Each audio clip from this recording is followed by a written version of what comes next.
The debate in Washington over the past few months has been over how best to steer the economy. So let's start where I think most of us start, that is, our own personal finances. If I were to say to you that I were in financial trouble, the assumption would be that I've spent more money than I have, or in general am spending more money than I make. In order to become financially stable, I must first balance my budget, and that as a nation, in order to become financially stable, we have to balance our national budget. For the economy at large, this is the most intuitive conclusion that we could reach. However, we miss a salient point, that economies do not function like personal finances. The best way to think of an economy is as a marketplace, and each market has its buyers and its sellers, its producers and its consumers. We each participate in these large market economies. According to classic economics, we each get paid for the labor that we produce, and we use that money to purchase food, clothes, iPads, whatever. That money is then used to employ people that use that money to purchase their own food, clothes, and iPads. According to Keynesian economics, which is the policy that we've been following for the past 90 years or so, the government also participates in this market as a consumer. But instead of foods and clothes, the government purchases tanks and planes.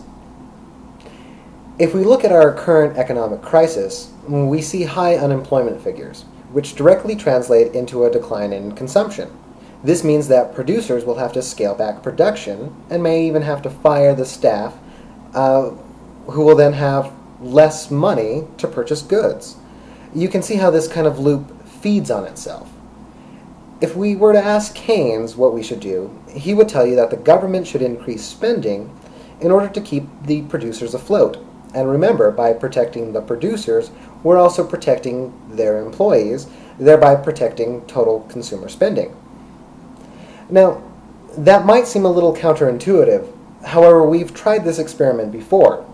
During the Great Depression, we saw rising numbers of unemployment, much like today.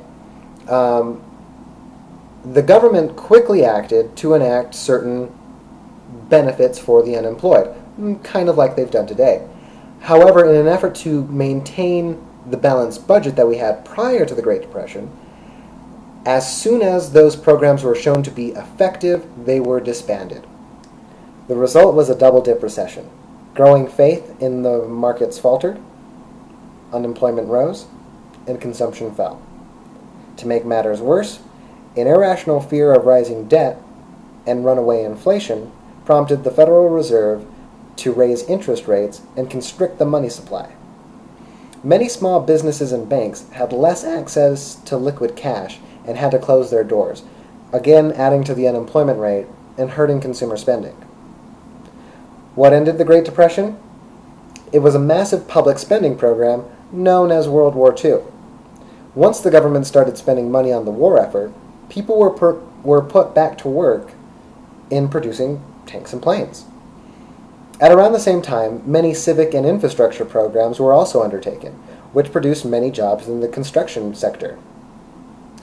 I think that we can apply these same lessons to our current economic crisis. Unemployment benefits are a good place to start. That's money that'll get spent immediately and protect consumer spending. But we really don't get much bang for our buck there. In fact, that's little more than a redistribution of wealth. Why not implement public work projects like in the 40s and 50s? That way, we're not just giving people money. We're actually creating jobs that could improve America's infrastructure. The recent floods in the Midwest are proof that our infrastructure is failing and in urgent need of upkeep and modernization. Investing in new, clean, and sustainable sources of energy would decrease our costs over time and decrease our dependence on foreign oil. Yes, it would be costly, but it would be better for our long-term financial situation too. Let's imagine that we did nothing and the real unemployment figure stayed in the mid-teens. That would be billions of dollars, maybe even trillions of dollars in tax revenue that the government wouldn't be collecting, and that would add to the deficit in the future.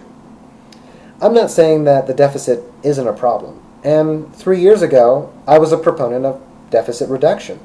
However, that's not the appropriate solution for today's problem, and an austerity measure may hurt the present economy, which will have ripple effects into our future economy and increase the deficit over time.